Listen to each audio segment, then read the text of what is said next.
Elevate your new week, fuel your success. SSM invites you to kickstart each weekday with our news update Between the Lines, featuring the week's top news and analysis and the most attention-grabbing lines, deciphering world events. Hook up to SSM Monday program Between the Lines.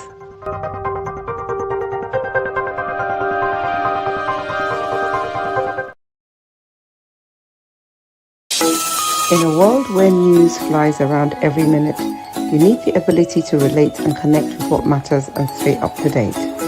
Schengen Story Media News Echoes program is Africans in diaspora and at home's leading English news network, one of the most trusted, respected sources for news updates on current affairs as they affect global Africa.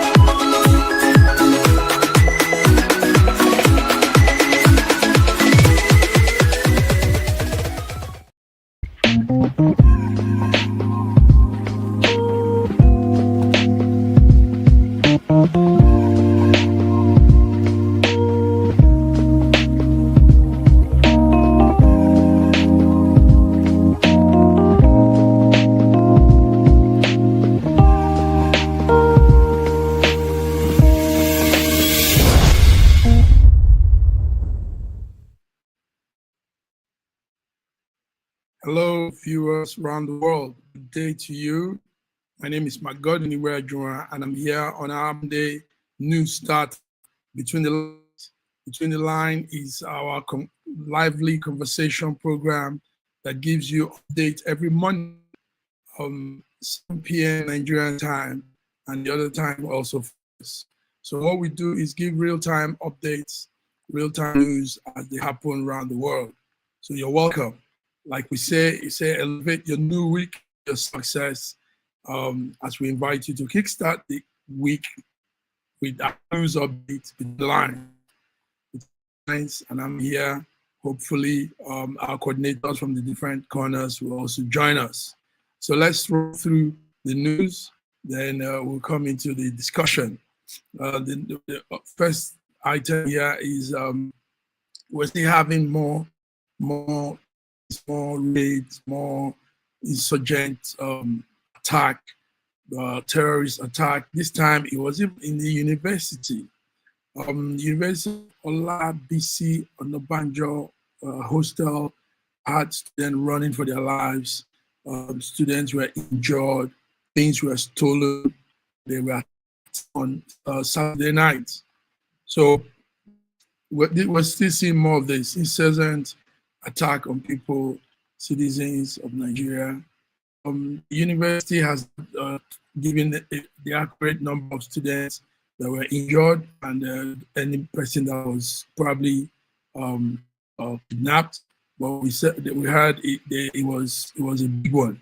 We said about 12 gunmen stormed the hostel and started shooting and raiding the campus. So while the news is going on, let me bring in our great man, my friend, contributor, Dr. Olufemi Oba. Dr. Olufemi Oba, are you here with us? It's good to see you. Good evening, Mike. Good evening, Nigerians all over the world. I'm so sorry, I'm just coming into the house Stream. now. A little bit of traffic on the way. Yeah. How are you, sir? That means I'm good. That means your weather has changed. I mean, you're sweating and yeah. So it's a little bit warm now. Yeah, it is a little bit warm now. Yeah, it is. Nice. You're welcome, Dr. Yeah. Dr. Olufemi, we'll do our thing behind the scene, but when we come out here, we put it out as it should, as we passionate Nigerians that are outside diaspora.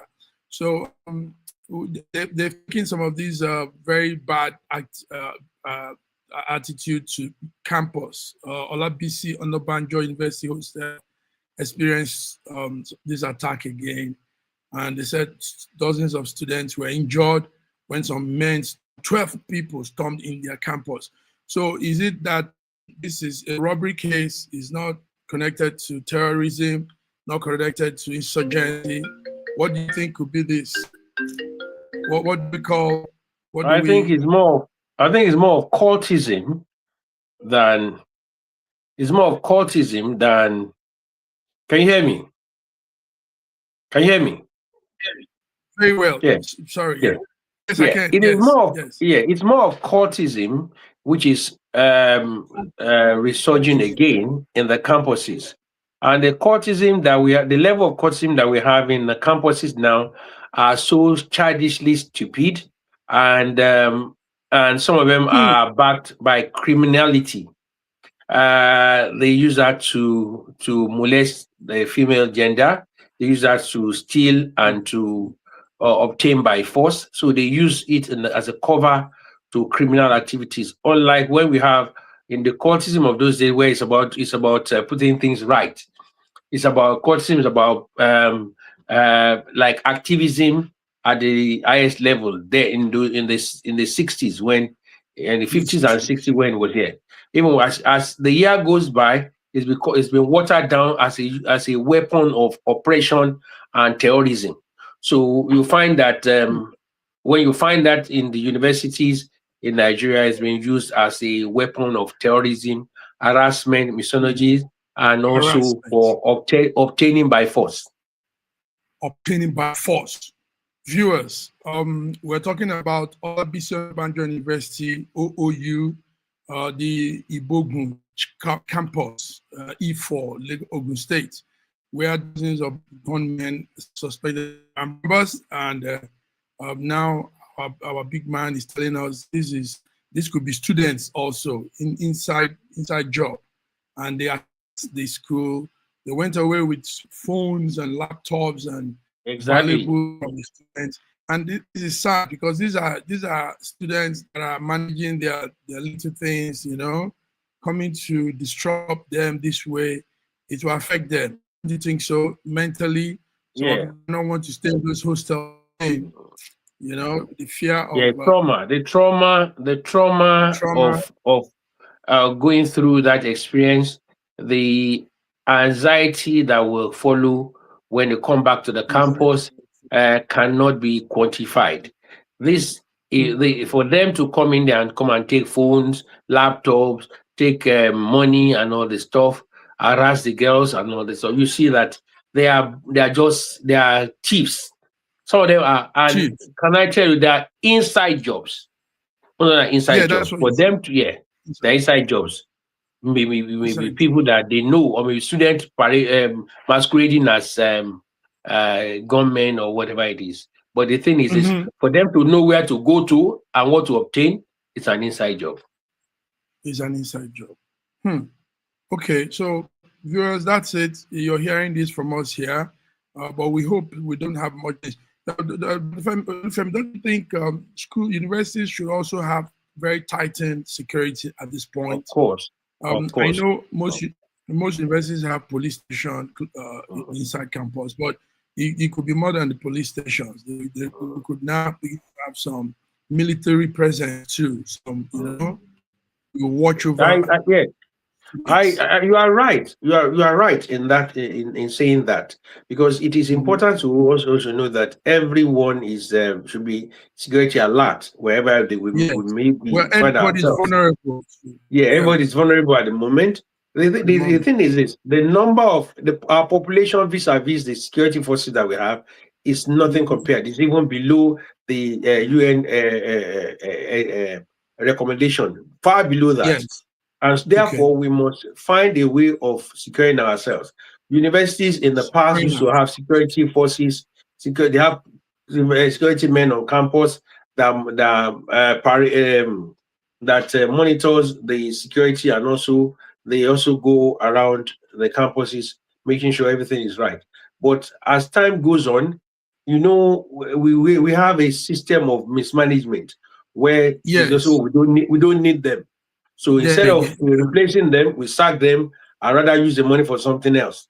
So now that this is coming to bite us, I hope that the management of the universities are beginning to see that. And also because of economic circumstances, some of these universities yes, cannot, in the past, I'll use the word in the past, cannot afford that because, security, cannot afford afford maintaining security outfit in the on school. What they will campus. just do is Yes, they'll hire one or two people in the halls to maintain. But beyond that, I think there should be more. And also, we used to have man o' war in universities yes, man, then. no war back. Yeah, Yes, man o' war yes. in university then, who were in the forefront of securing the university environment. But you know what?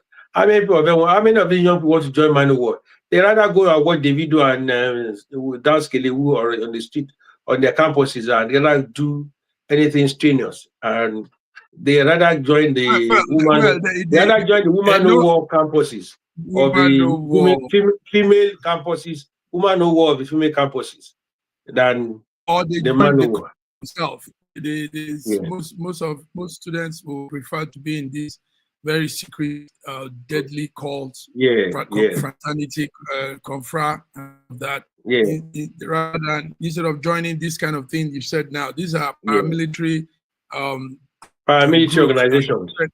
yes, and they are good. They build people up. You know, Boy Yeah, Scouts. I was a Boy Scout back in the days. Um, and it helps. It gives you an alertness. yeah.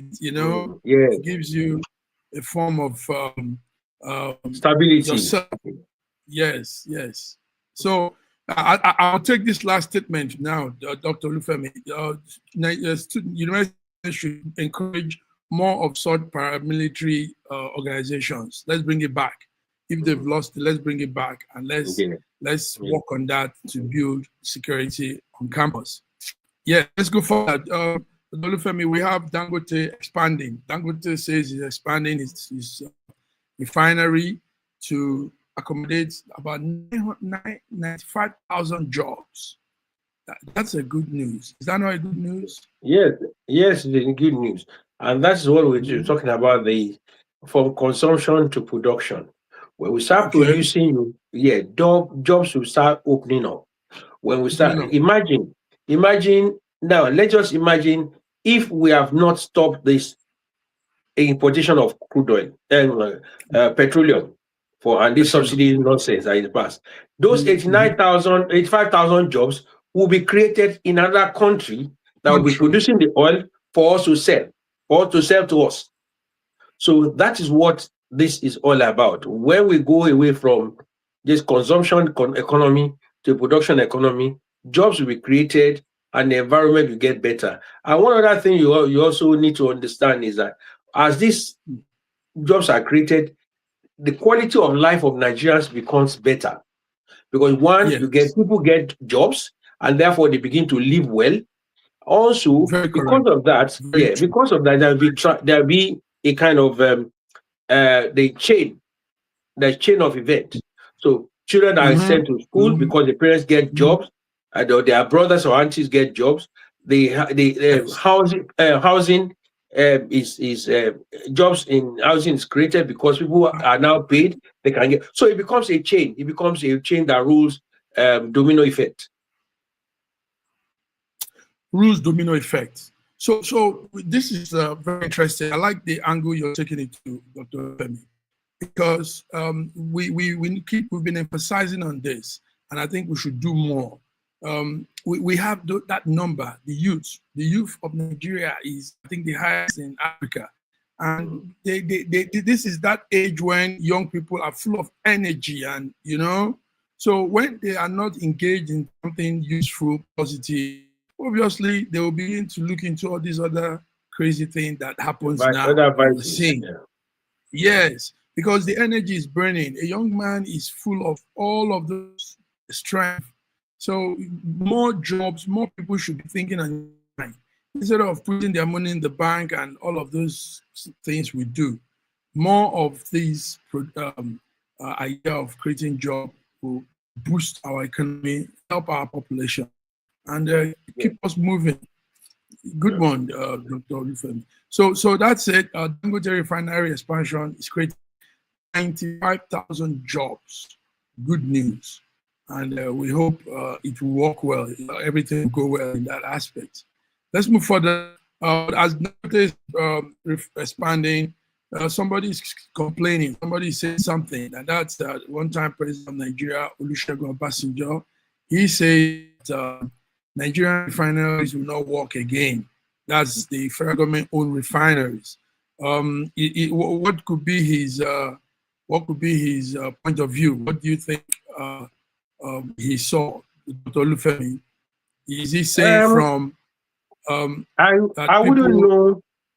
I wouldn't know what he saw or why he said that, but I want to allude to the fact that the refineries, the challenge there is one, they are outdated, and to bring them back into modern digital refinery standard is going to cost a lot. So privatizing them is going to be a challenge, because anyone that's going to buy them will have to do a lot of work on them. Now, the idea of government still wanting to get involved directly into refinery of oil and all this stuff is a noble idea. It is a noble idea. But do Nigerian government have the wherewithal to do this? That's a big elephant in the room. Is Nigerian government has wherewithal to do it? There are a lot of challenges that are directly involved. That if the private sector can get this out of the hands of the government, and then all we need is just to monitor the crude oil and sale of crude oil and all the stuff. Local production is done by the private sector, and there'll be competitive sector in that area where the more private investment goes into that. Apart from Dangote, other people buy the refinery and then begin to do refine oil. So there'll be a little bit of competition from there with the private sector. So if that can come into the picture, then that will begin to balance the trade on local production. But then we'll have a revenue from exportation for this product. But what Baba saw, I don't know. Yes, Baba was actually blaming the leadership, that there's insecurity, things have declined. He was also talking about the failure for government to secure lives and property loses legitimacy. So he's adding all of this to that fact that all of this will now make that production line for refinery might not work, because people might not be safe. They are working. A lot of things will begin to fall off. And he was giving this as a kind of side to look in. It was a discussion with Sonny Rabo on the Rabo Live program in Central News. So he said we should look beyond a lot of things, reflect on the broader leadership deficits. These are his words. I mean, that was one-time president of Nigeria. So he knows, he's probably sees what he's saying. What do you say to that? Baba's comment sometimes are deep, bogus, and sometimes they are poetical. So in a while, he's not been in the forefront of the talk. He's been quiet in a while. All of a sudden, he's found his voice. But what he's talking about now is more of the depth of leadership that we have. And that kind of gap that we're talking about is not created overnight. It's not created within a span of one term. What we expect to see in Nigeria is more of orientation, of systemic change, of attitude of Nigerians to leadership. We see leadership as a means to an end, not a means Yes. of service. It's a We means see of leadership service. as a means to an end and not as an avenue to serve. Now, we use it as an avenue to be served, not to serve. So even if your family member gets into office, you want to get the largest of office. You, who are his brother or his sister, expect that, yes, our turn has come. So it is important for us to change from that. No matter what grammar we say, no matter what English we speak, no matter what thing we do, if there is no systematic change from our ideology and our systemic, corrupt, induced systemic lifestyle that we live, everybody wants to be a millionaire. Ask them, what do you want to do? I want to be a millionaire. You say, I want to be a factory owner. I want to be a producer. I don't want to be, I just want to be a millionaire. Is millionaire a profession? Is millionaire a profession? So you find that the orientation is twisted.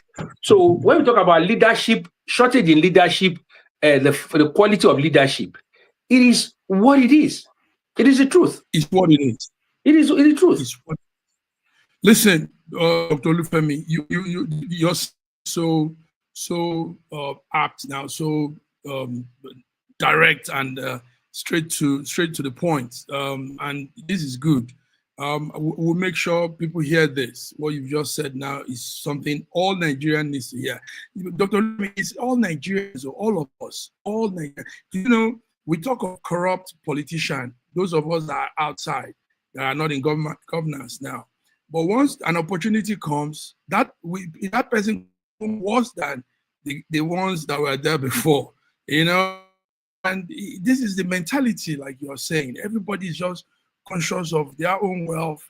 They want to amass wealth. Government is a money milking ground, you know. So yeah, thank you. Thank you for putting this to light. I don't know. There's nothing. Can I just bust the bubble? There's nothing like corrupt politicians in Nigeria. They are corrupt Nigerians. Stop calling them politicians. Yeah, stop making them look like because they are politicians, that's why they are corrupt. They are corrupt Nigerians who are created by corrupt system and funded and oiled by corrupt system. The level of corruption in the civil service is beyond your comprehension. So they are not politicians. They are not politicians. They are just civil servants that if you don't play their ball, they will frustrate you. Yes. They will frustrate you. The civil service commission, the civil service sector is one big sector in Nigeria. Yes. It's even better than the politicians put together. Yes. Because service servants are in every ministry. They are in every agency. They are all around, everywhere, and they are corrupt. Yeah. Sometimes I would deviate a little bit. I would deviate a little bit. One of the reasons why I sometimes, when the people who are, for example, obedient, when they talk about, they create the facade of Mr. Peter Obi will do this. That's why I say it's a joke. It's a joke. Nigeria needs reorientation. Peter Obi cannot do it by himself. Let me tell you, if you go and read the history of Balarabe Musa, Balarabe Musa was one of the most upright politicians in Kano State, in Kaduna State, in Kaduna State. They wouldn't allow him to rule. So they said that they impeached him. They won't allow him to do anything because he was not playing ball. So if the picture of Mr. Obi, I will carry my bag. Some people want to make money from carrying your bag. You want to carry your bag. The man will frustrate you. Some people want to drive you so that you can see, I drive the president, I can use that to connect into people. You say, no, I will drive myself. You have just stepped on toes. So that is a system. Our system is so messed up. We need serious orientation. And one of the things we need to do that is, one, bring history back. The history of Nigeria. Bring it back to the schools. Why did they take history out of the syllabus, the curriculum? As President Obasanjo. Okay. But President Obasanjo took history out of Nigerian curriculum. We need to bring our history back. How did you get here? Why did you get here? And how do people that have been here before got out of where they are? So therefore, we know where we are coming from.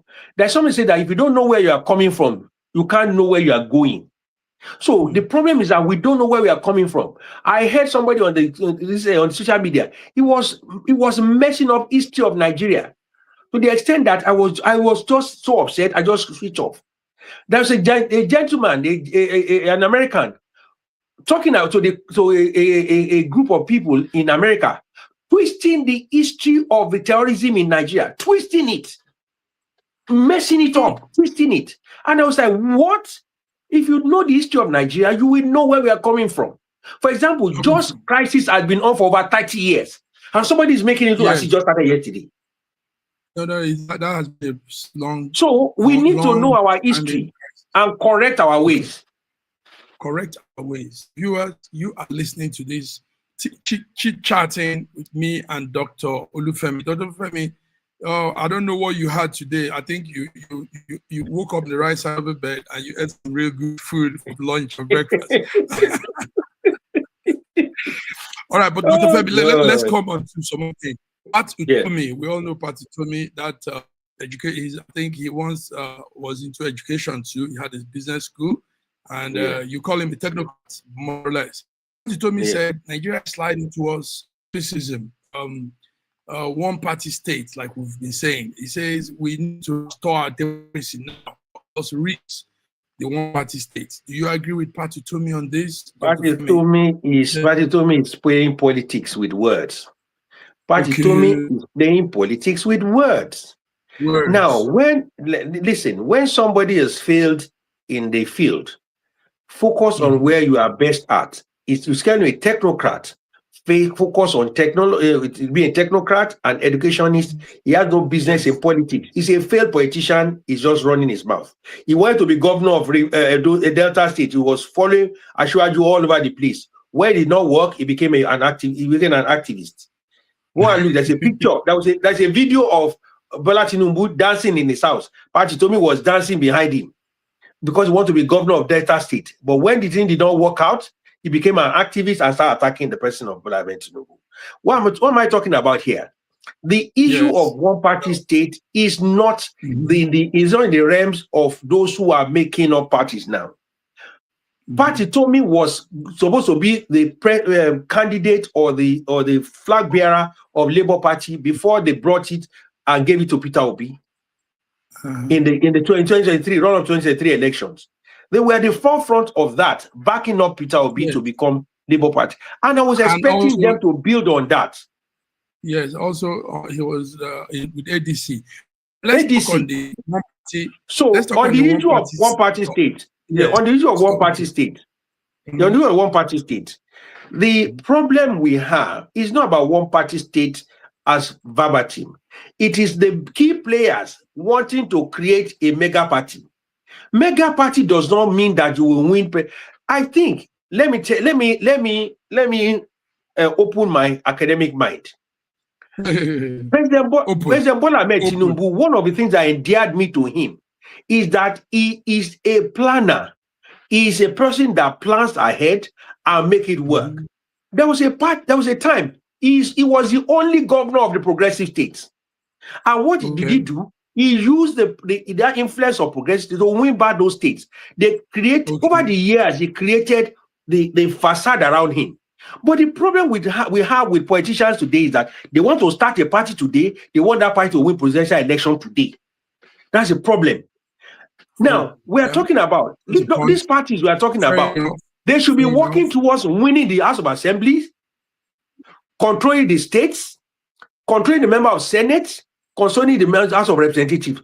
They are focused on the presidential election. That is not politics.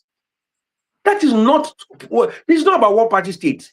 It's about how many of them have worked towards getting members of the House of Assembly into the House of Assembly, House of Representatives. Yeah, that's what we should be working on. That's what we should be working on. Very good. But there's this thing that is also happening alongside. There are now factions in almost all the political parties in Nigeria. Factions, and this thing will result to a lot of them being delisted from the portal or INEC portal, because INEC will come and say, too many of you, and probably choose the one they want. So there's confusion actually, and a lot of parties are being affected with this whole thing, this quagmire that we're experiencing. Too many factions, too many.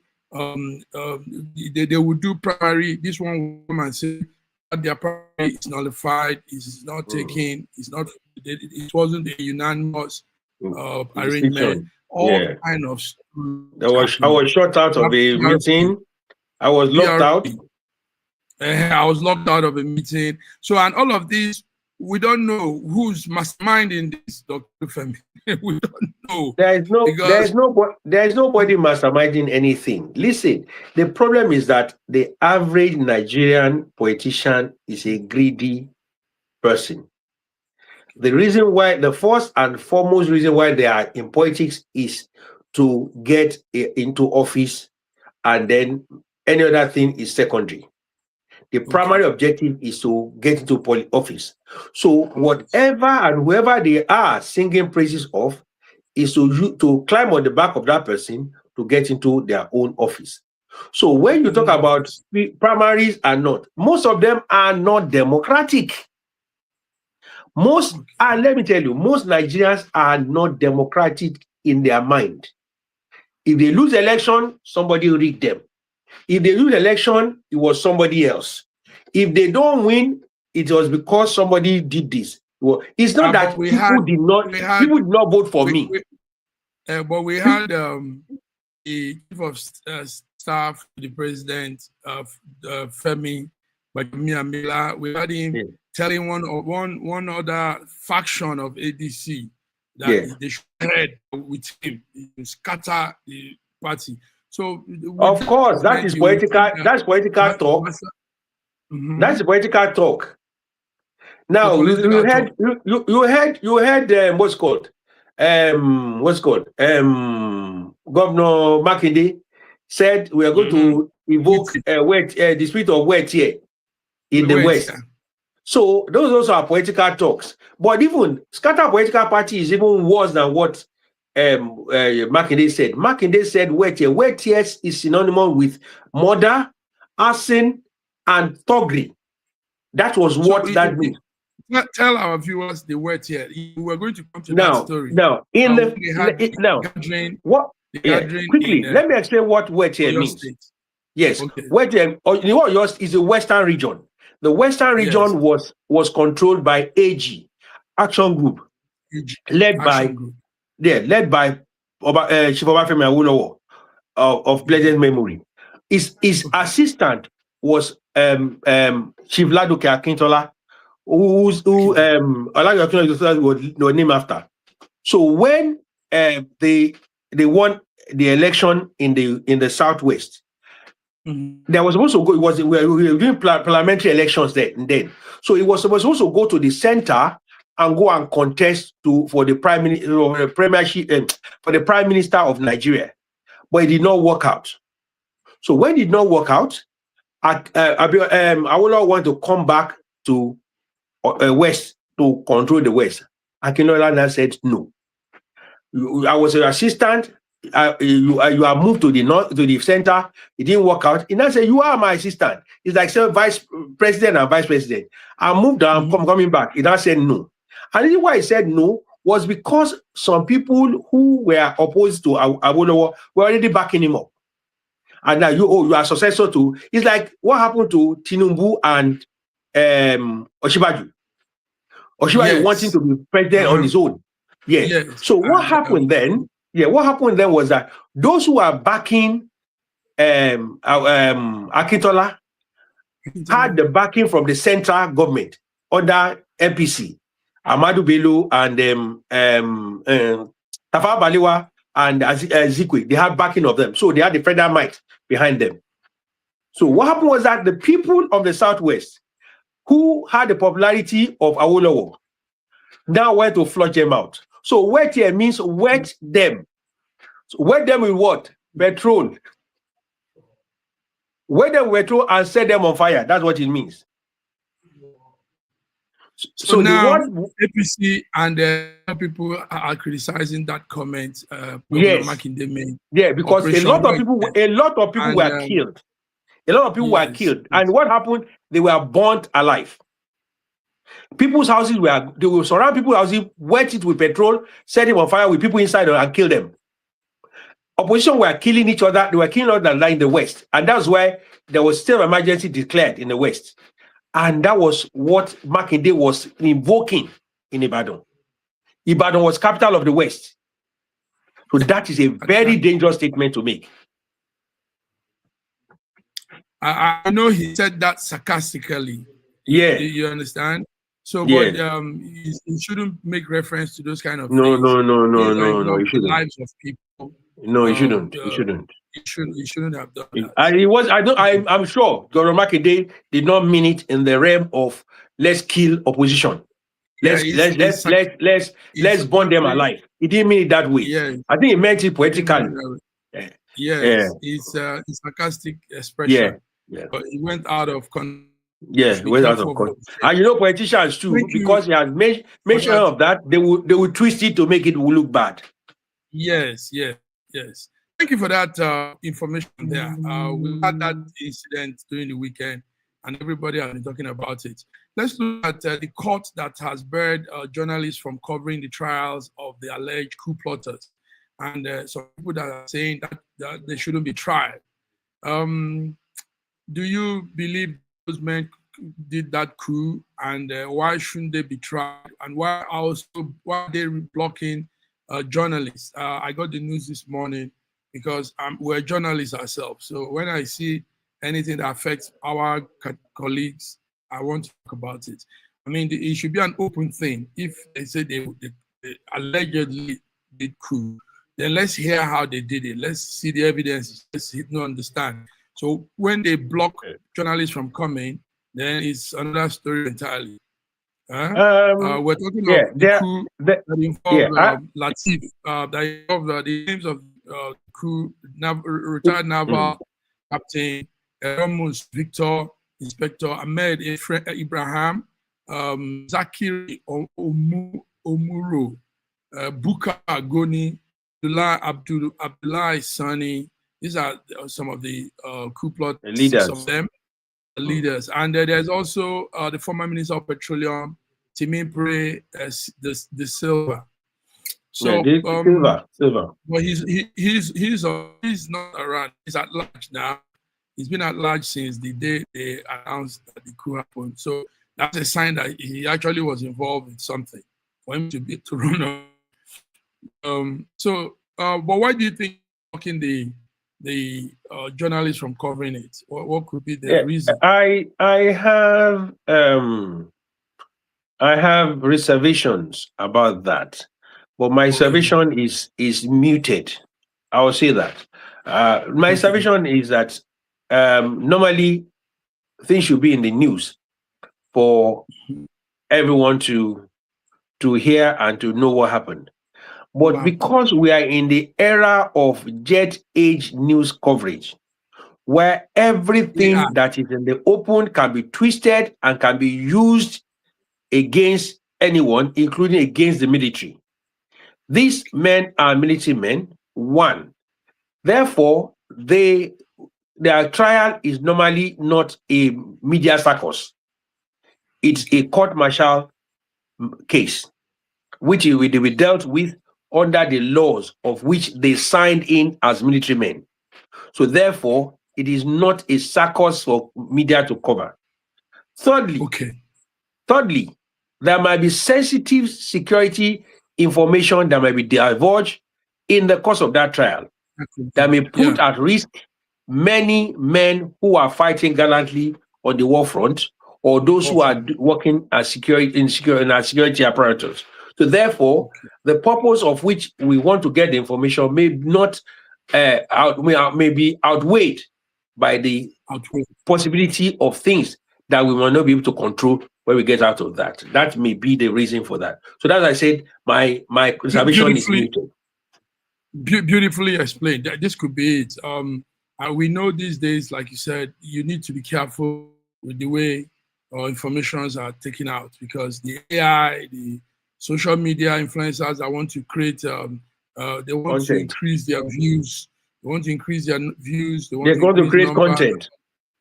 So they don't care how they distort the news. They don't care how they cut it and do all those things just to create their own content.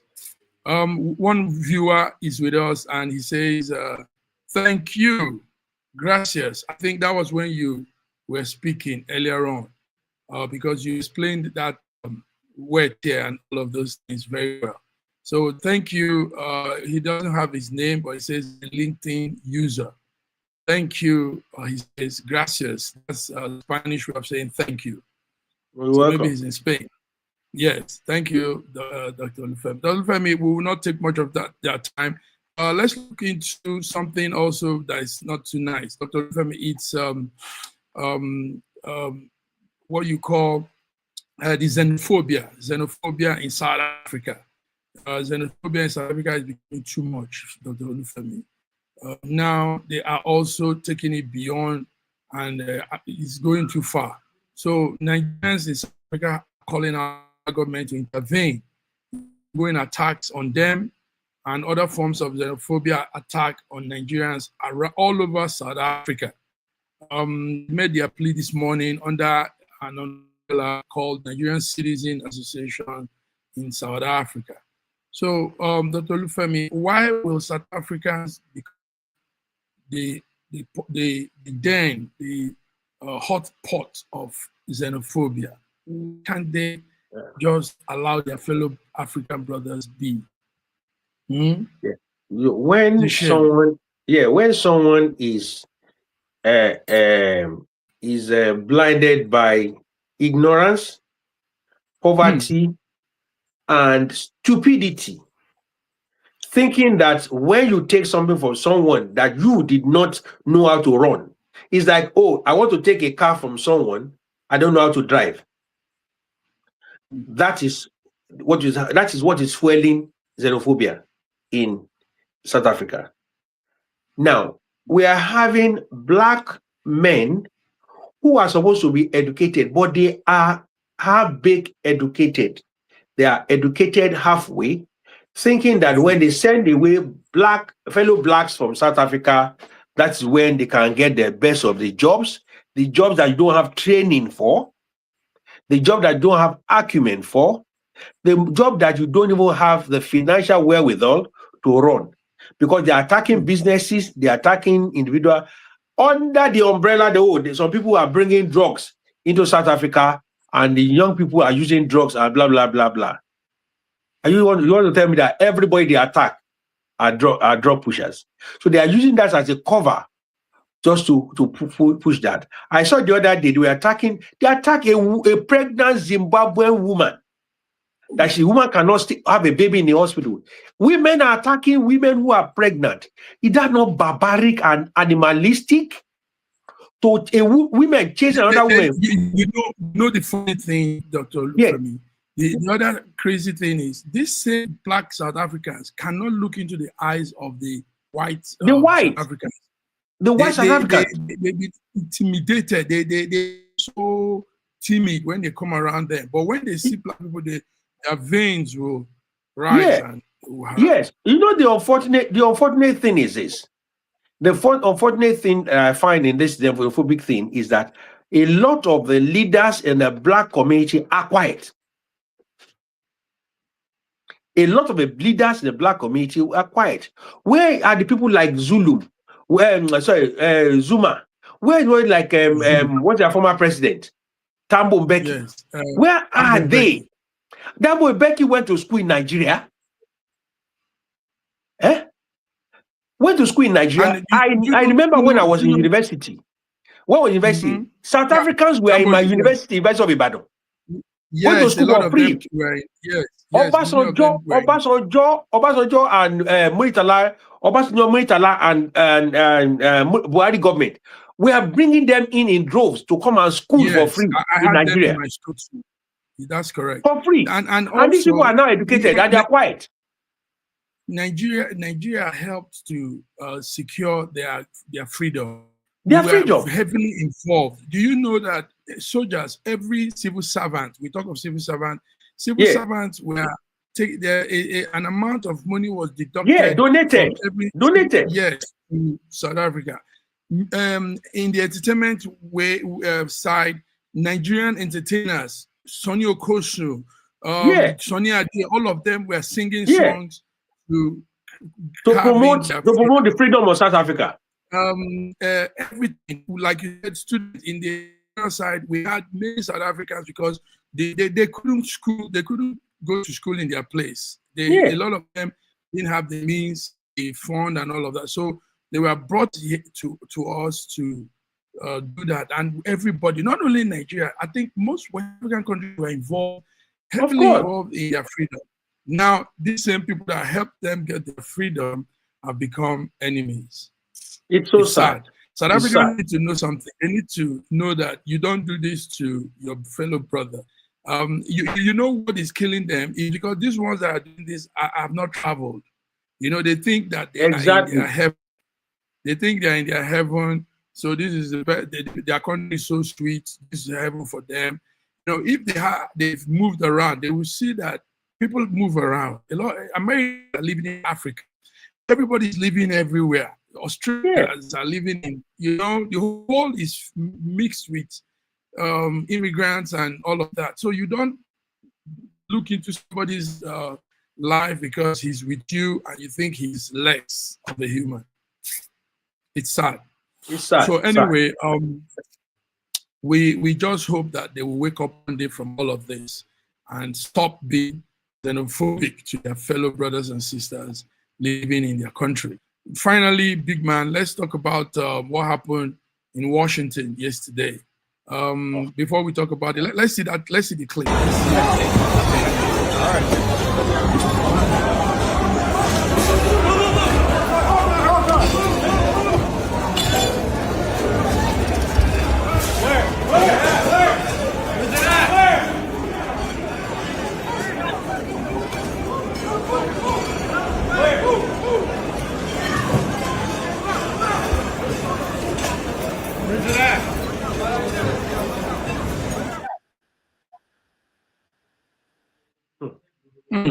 So what we just saw is the moment the man called Thomas Allen, aimed to kill Trump.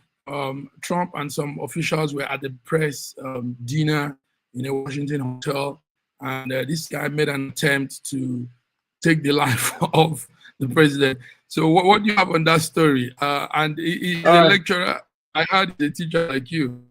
He's not a teacher like he's not a teacher like me. I mean, no, sorry. I enjoy. No, I was joking. I understand. I enjoy life and I see life in more positive light than to do a stupid thing like this. Yeah, the thing is it is extremism, and when we talk about security in all over the world, the level of insecurity that goes around the world. Some people think that because you're in America, you're in UK, everything is secure. We have our own level of insecurity, and this is what we're having here now. Now, when we talk about securing the leaders, and people think, oh, look at the convoy, look at the people, look at the security around the president, because they don't know the history of leadership in this world, in the modern world. When we talk, look at the way they quickly pushed him down and they were all over around him, because they've seen presidents assassinated before. They've seen presidents shot at that survived, and they know what can happen there. They think it might be one person, another one may be somewhere to finish off the job. So that can happen. And that's when we see, when we have that kind of thing in the environment, that's when you see that he's one of the most guided, if he's not the most guided man in the world. The president of America is the most guided man in the world. Despite all this, somebody still brought a gun into the room where he's. The guy still beats security. Cole Thomas Allen must be. I mean, that's so strong of him. The guy still brought a gun there. Yeah. He put through the security aid and everything. Can you imagine that? Yeah. So that's what I'm saying about. That's what I'm talking about. Insecurity is a living thing. And you are the one that know that you are secure. Somebody else that wants to come after your life will need to look for the loopholes there. Look at how secure President America is, and look at how close he was. And look at what happened in Mali. Look at what happened in Mali when the defense minister was killed and his wife, with his wife and his grandchildren. Yeah. So you find that insecurity is not the issue of insecurity is a big challenge all over the world. It's a big challenge because, like my senior pastor of my church will now say, the greatest evil is to fight against somebody that doesn't want to come back from war. Yes. Because that person don't mind to die at war. But you that want to go home, he doesn't want you to go home. He has not, so he's ruthless. He's not thinking with his brain. He wants to go. He wants to go, but he wants to take you along with him. Take you along with him. Wow. Nice. We've done it, my big man. Dr. Olufemi here. We took it straight on. Viewers, it's been fun hearing all these updates on Between the Lines. Between the Lines, today, the 27th of April, 2026. We come also on Wednesday. Dr. Femi, we hope to have you. So this is it, viewers. We've gone through all of the discussion and very, very intelligent output from Dr. Femi. So we come again. Dr. Femi, do you have anything to say? You have yes, I just want to say God bless Nigeria. God bless Federal Republic of Nigeria, and now we see God thriving and see pushing, and so that we can have a democratic transition from one leader to the other and begin to build on the legacies of our heroes past. God bless Nigeria. Begin to build on the legacy of our heroes past. On this note, we say have a beautiful week start. As we also soon enter into another month, we wish you all a great week. God bless you. Thank you, Dr. Olufemi. Bye-bye. God bless you and peace out. Peace.